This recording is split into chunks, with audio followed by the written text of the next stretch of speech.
parliamentary secretaries, ministers who are joining me for this interaction. Honorable David McAllister, distinguished members of the European Parliament, good morning from Pakistan. It is indeed a great pleasure for me to address this prestigious forum and interact with you to share Pakistan's perspective on issues of importance. The EFET Committee has a significant role in shaping the European Union's policies on foreign, security, defense, and economic affairs. I hope that today's interaction would enable you to better understand Pakistan's perspective on a host of issues. I'm sure that you would have many questions and observations to which I will be happy to respond after conclusion of my remarks. Let me begin by stating that Pakistan highly values its relationship with the European Union and its member states. The EU is a traditional friend and a major economic partner of Pakistan. Our cooperation is based on shared values of democracy, pluralism, mutual understanding, and respect. The Pakistan-EU Strategic Engagement Plan, which I had the distinction of signing with former High Representative Federica Mogherini in Brussels in June 2019, has ushered in a new phase in our relationship. It provides a solid foundation and framework for cooperation in multiple domains, including political and defense, trade and investment, promotion of democracy, rule of law, good governance, and human rights, migration and mobility, sustainable development, education and culture, and science and technology. We are satisfied that our relationship is moving steadily in a positive direction in all spheres of cooperation. We are keen to further deepen our partnership with the EU. I had a fruitful exchange of views with High Representative Joseph Borrell during the last session on Pakistan-EU Strategic Dialogue last November, where we discussed the entire spectrum of our relations. We continue to remain engaged to further expand our multi-dimensional partnership. Pakistan is one of the few countries that has signed a readmission agreement with the European Union. Illegal migration is a concern being mutually addressed, and the agreement is being implemented. The SEP vividly mentions that two sides would engage in a migration and mobility dialogue to kickstart the process of legal migration, which is important to address the issue of illegal migration.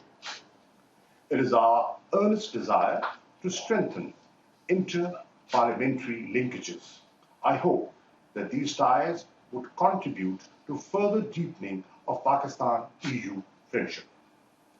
Distinguished colleagues, we appreciate the European Union's efforts and contributions to fight the COVID-19 pandemic.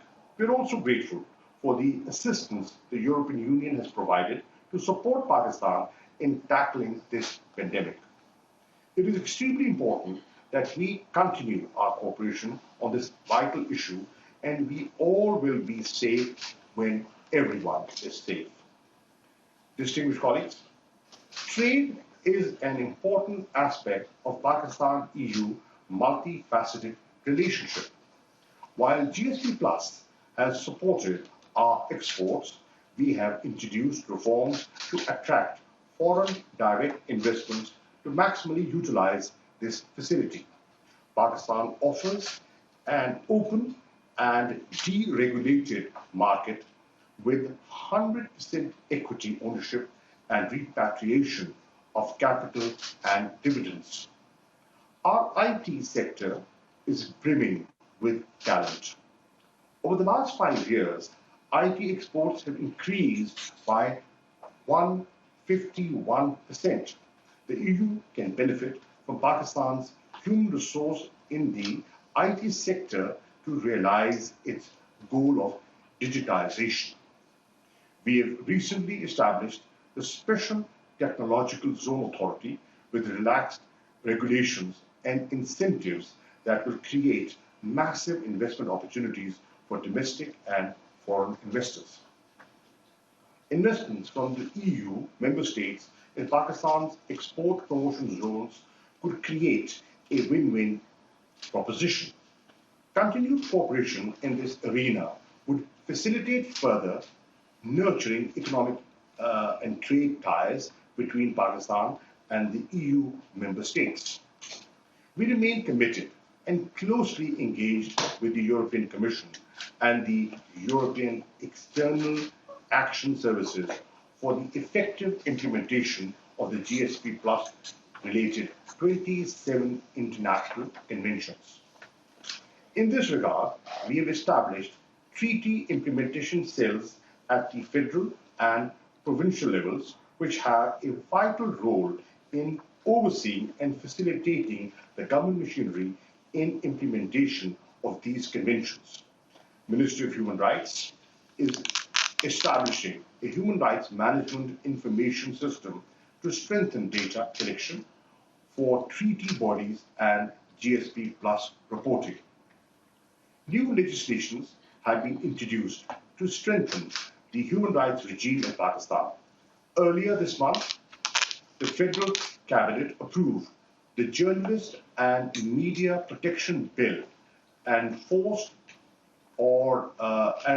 Forced or Involuntary Disappearance Bill, Criminal Law Amendment. The Journalist and Media Protection Bill has been introduced in the National Assembly.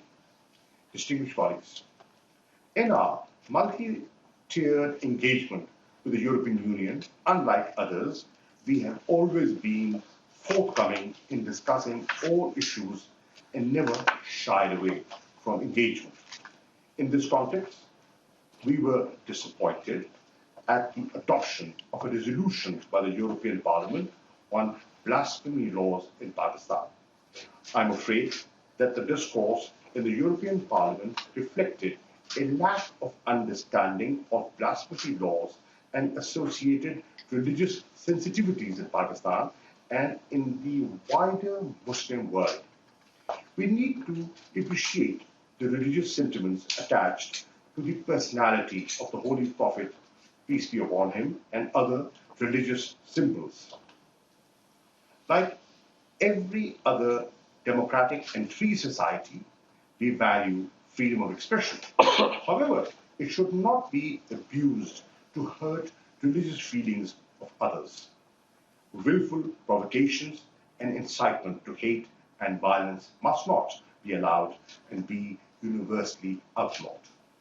Distinguished colleagues, our government has taken concrete steps to de-escalate the situation arising from the publication of hurtful sketches and dissection of the Holy Quran in Europe.